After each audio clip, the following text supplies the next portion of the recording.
Okay. And it's recording now. Yep, you got us both? Yeah. Or do we need to step back? I got it. I got it. Go ahead. Okay. All right. Right, young lady. This is Rick Swyden. Rick Swyden. Yep. Hot Dogs for the Homeless, famous man. Hot dog man. So, tell me how long you've been doing this. A little bit over 7.5 years now. Wow. And I know the whole story of how you got started, but tell me some different ways that you see God working through Hot Dogs for the Homeless. Well, one of the main things I see is I'm very proud of is just the volunteers themselves, the lives, how it changes their lives, impacts their lives. That's a really big deal. Like you see these kids coming in here, bringing in the water and coming, and they go back to their class projects. You know, they usually do this for service hours, and then I'll get, if I'm lucky, get to see their story on how it affected them. That's a really big thing to me. And then, of course, the homeless. I don't think that people realize how much it means to them that someone comes down there and does not judge anything they've done and just smiles at them, asks them how they're doing. That means more to them than people know, from the outside, because we're used to it. Right. Someone says, "Hi, how are you?" You're doing good every day. Have any of them ever said anything like that to you? I mean, I've had hundreds of them say things like that. How much it means to them. It's a big deal to not be judged. Right. We all are judged. Everyone judges everybody, and you can imagine how they feel. Right. So once people come down there and not judging them for their mistakes and just feeding them and being nice to them. Louder. Okay. Louder. Oh, louder.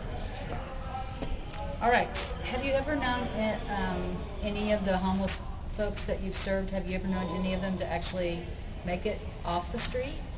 Oh, yes. Sherry is still off the street, the one that's in the CBS interview. Oh, yes. Uh-huh. She is still doing well. In fact, she goes and gives talks about how Hot Dogs for the Homeless helped her. And I had the privilege of seeing her one time do that, and it was the most amazing. I mean, she was amazing. God has used her definitely to spread the word. Tell me her story, because I've seen it, but tell it to me. Oh, she was a prostitute down there, and she was in a very abusive relationship with I guess it was her husband, and she was scared and wanted out, and she started talking to a lady named Beth in particular. Your audio. Now, hold on a second. We need to get things are screwed up back there. Okay. Well, are you going to use the video? No. We need to get closer. Do what? Yeah, just hold it up. Okay. Okay. Here. Okay. So you were telling me Sherry's story, that she had a husband, abusive? Yeah, abusive husband, and just wanted out, but she was scared, and one of our lady I called up, our outreach coordinator, Beth Nowatka, got talking to her, and then through Hot Dogs, we got her out of that situation, got her into rehab, and then followed up, kept up with her, and still to this day, we help her. Now, do you have a large staff that does Hot Dogs for the Homeless? We don't have a staff at all. It's all volunteer. Just nobody gets paid. We're just a lot of good hearts out here helping people. Good.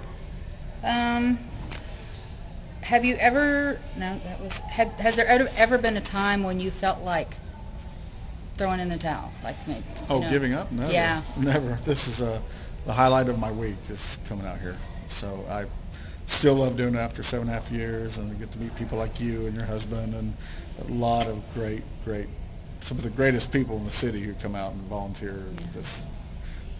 So I've been really impressed with the number and the variety of different kinds of people that come out, and all their different talents that they put to use, fixing bikes and making cookies and bringing clothes. And people bring their own talents. This is the thing, as you can probably witness, I don't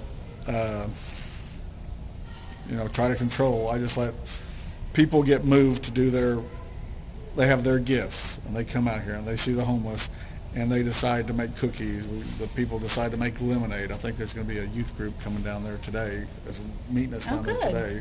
They bring the lemonade, and they're going to bring some peanut butter sandwiches as well. But, here's the one guy saw the need for the bicycles, and, so now we have a bicycle repairman and the clothes, and I just don't try to micromanage anything. I just let it happen, and the people, and it just works. Well, God takes control of that. Yeah, God you works. can really see that. Yeah. I'm just in amazement that it's still going, and it's stronger than ever, actually. Mm-hmm. It's just, and then your church, taking over the water, that's a big deal. Well, and now we're starting to do hygiene kits. We just started this week, putting together little hygiene kits for folks. So we'll see how that goes over. Oh, that will go over big. There's no doubt about that. That'll go over big. I mean, we have people who do that, but it's not consistent. So right. There can never be enough of those. Right. So we'll be coming out once a month and doing that in addition. That'd be great. If there's one other thing that I didn't ask you, or you wanted to, relay to other people, what would that be? Good question. I think everybody should do something. Everybody has a talent to do something. Now, some people's passion is pets, so pet rescue.